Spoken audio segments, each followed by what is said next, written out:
Teman-teman, mungkin kita pernah melihat dan mendengar seorang guru yang dia itu ketika tampil di depan begitu mahir, mantap, dan juga percaya diri saat menyampaikan materinya.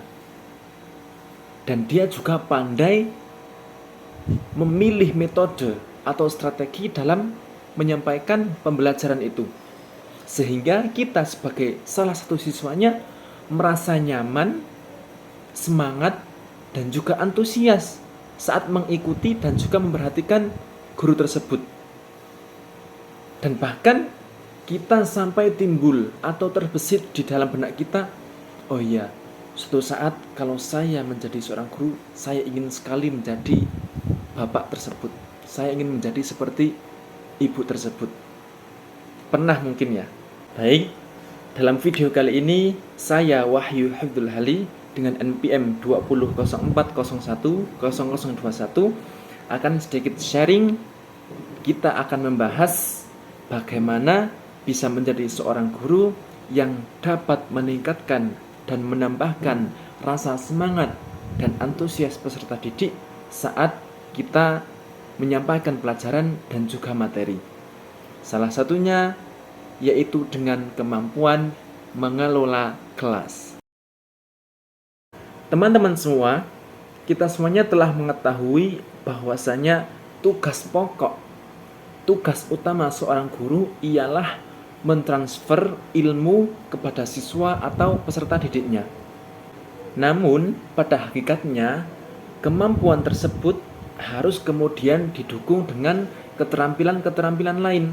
Dan nanti ada beberapa keterampilan yang mendukung dalam guru mentransfer ilmu tersebut. Ada kemudian keterampilan membuka pelajaran, kemudian keterampilan menutup pelajaran, kemudian keterampilan membagi kelompok kecil atau kelompok besar, dan juga ada yang namanya keterampilan mengolah kelas. Dan pada video kali ini kita akan membahas yang keterampilan mengolah kelas. Apa sih yang kita ketahui tentang keterampilan mengolah kelas? Apakah cukup kemudian anak atau peserta didik yang badannya besar itu kemudian di belakang, yang kecil kemudian kita tempatkan di depan, atau kemudian siswa yang dia berkacamata itu harus diposisikan di tempat duduk yang paling depan, kemudian peserta didik yang usil itu kemudian di belakang, atau gimana? Apakah cukup dengan itu? Oh, tentu tidak. Keterampilan mengolah kelas ialah kemampuan seorang guru dalam mewujudkan dan mempertahankan suasana belajar mengajar yang optimal. Tujuan umum pengelolaan kelas ialah menyediakan dan menggunakan fasilitas kelas untuk bermacam-macam kegiatan belajar dan mengajar agar mencapai hasil yang baik.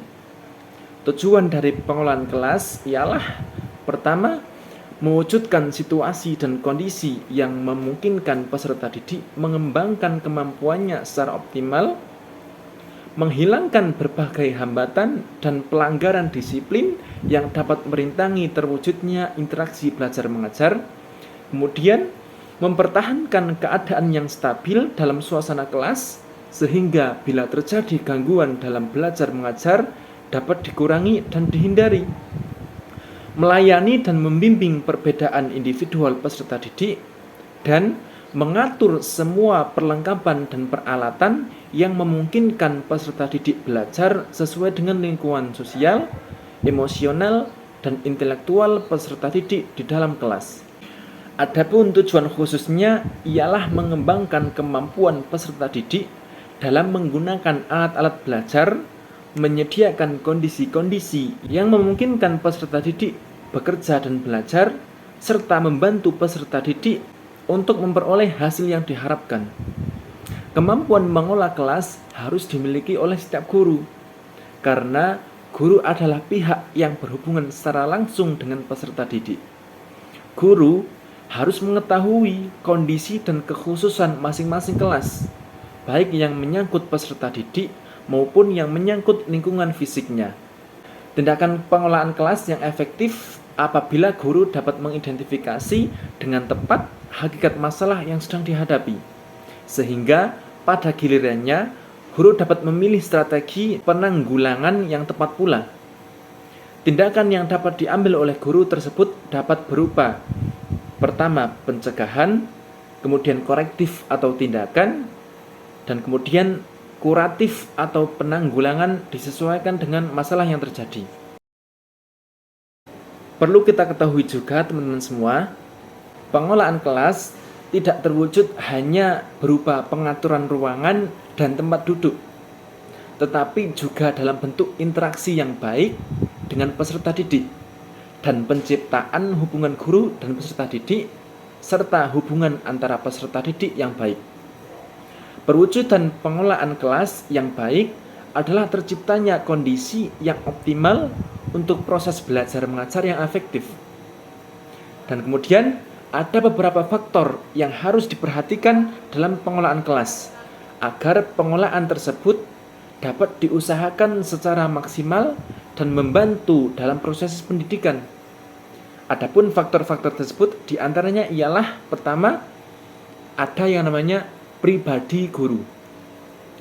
Terdapat beberapa hal yang perlu diketahui oleh guru agar guru dapat mempergunakan seluruh kemampuannya dalam mengelola kelas.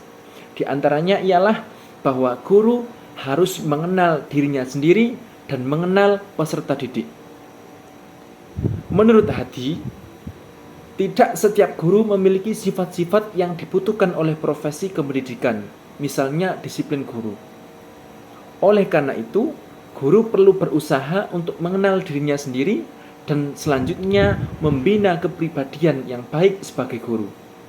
Kepribadian-kepribadian yang selayaknya dibina dan dikembangkan oleh guru misalnya adalah kepribadian yang bertakwa kepada Tuhan Yang Maha Esa, kepribadian yang memiliki sifat-sifat terpuji seperti sabar, demokratis, menghargai pendapat orang lain, sopan santun, dan tanggap terhadap pembaharuan.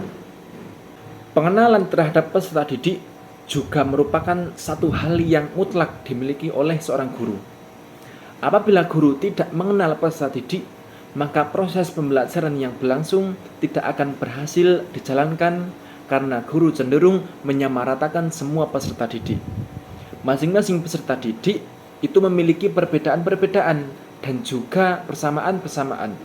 Oleh karenanya, guru hendaknya dapat mengenali setiap peserta didiknya, baik kemampuannya, minatnya, maupun latar belakang lainnya. Pengenalan terhadap peserta didik akan memudahkan guru dalam pengelolaan kelas, misalnya dalam pengaturan tempat duduk, pemilihan pasangan tempat duduk untuk peserta didik sesuai dengan besar kecilnya, kemampuan pendengaran ataupun kemampuan penglihatan masing-masing peserta didik. Kemudian faktor yang kedua yaitu disiplin kelas. Disiplin kelas merupakan keadaan tertib di mana seorang guru dan peserta didik yang tergabung dalam suatu kelas tunduk pada peraturan-peraturan yang telah ditetapkan dengan senang hati.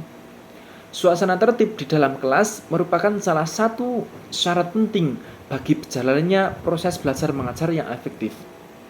Menurut Usman, dalam penelitiannya tahun 2005, terdapat beberapa prinsip yang harus diketahui dan digunakan oleh seorang guru dalam mengelola kelas. Prinsip-prinsip tersebut diantaranya ialah kehangatan dan keantusiasan. Kemudian ada tantangan, bervariasi, keluasan, penekanan pada hal-hal yang positif, dan ada juga penanaman disiplin diri. Nah, teman-teman semua, berdasarkan uraian tadi, kita dapat sedikit menyimpulkan bahwasanya seorang guru sebagai tenaga pendidikan di kelas pada hakikatnya juga sekaligus termasuk tenaga pengelola atau manajer kelas. Sebagai tenaga manajerial, seorang guru dituntut kemampuannya untuk menggunakan dan mendayagunakan segala fasilitas yang tersedia dan yang mungkin disediakan secara efektif dan efisien, guna menciptakan dan memelihara suasana kelas yang dapat memungkinkan seluruh personalia yang ada di kelas dapat melaksanakan tugas dan tanggung jawabnya masing-masing secara maksimal. Baik teman-teman, mungkin itu yang dapat saya sampaikan. Yang sedikit ini semoga bisa bermanfaat. Tentu banyak kesalahan dan juga kekurangan. Saya mohon maaf yang sebesar-besarnya. Saya pamit undur diri. Salam.